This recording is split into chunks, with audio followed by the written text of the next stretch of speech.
آپ صلی اللہ علیہ وسلم پر وحی کا ابتدائی دور اچھے سچے پاکیزہ خوابوں سے شروع ہوا۔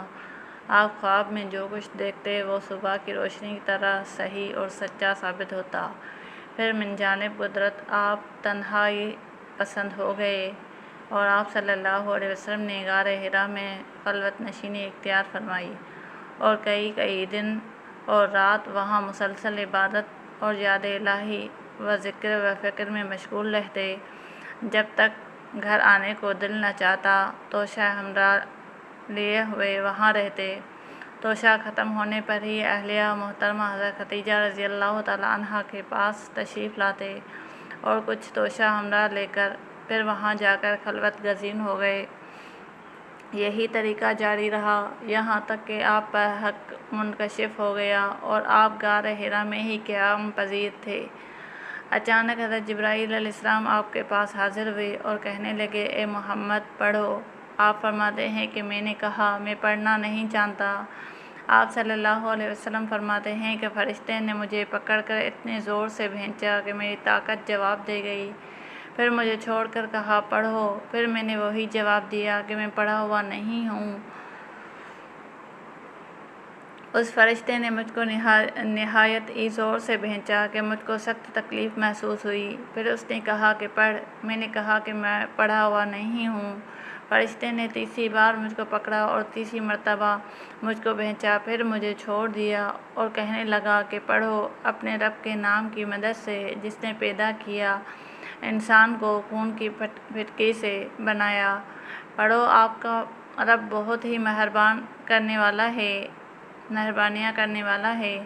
بس یہی آیتیں آپ حضرت جبرائیل علیہ السلام سے سن کر اسی حال میں غار حرا سے واپس ہوئے کہ آپ کا دل اس انوکھے واقعے سے کانپ رہا تھا۔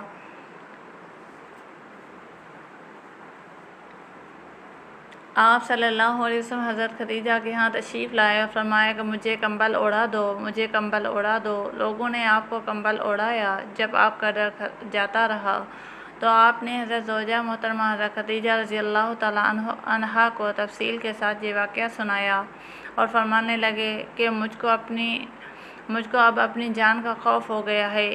آپ کی اہلیہ محترمہ حضرت خدیجہ رضی اللہ تعالیٰ عنہا نے آپ کی ڈھارس بندھائی اور کہا کہ آپ کا خیال صحیح نہیں ہے، خدا کی قسم آپ کو اللہ کبھی رسوا نہیں کرے گا۔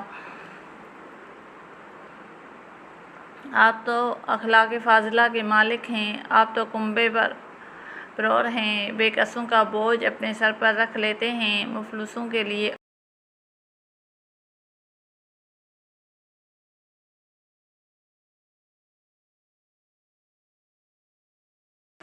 آپ کماتے ہیں، مہمان نوازی میں آپ بے مثال ہیں اور مشکل وقت میں آپ امر حق کا ساتھ دیتے ہیں۔ ایسے اوصاف حسنہ والا انسان یوں بے وقت ذلت اور خواری کی موت نہیں پا سکتا۔ پھر مزید تسلی کے لیے حضرت خدیجہ رضی اللہ تعالیٰ عنہا آپ صلی اللہ علیہ وسلم کو ورقہ بن نوفل کے پاس لے گئی جو ان کے چچا زاد بھائی تھے اور زمانہ جاہلیت میں نصرانی مذہب اختیار کر چکے تھے اور عبرانی زبان کے کاتب تھے۔ چنانچہ انجیل کو بھی حسب منشاء خداوندی عبرانی زبان میں لکھا کرتے تھے۔ انجیل سریانی زبان میں نازل ہوئی تھی، پھر اس کا ترجمہ عبرانی زبان میں ہوا۔ ورقہ اسی کو لکھتے تھے۔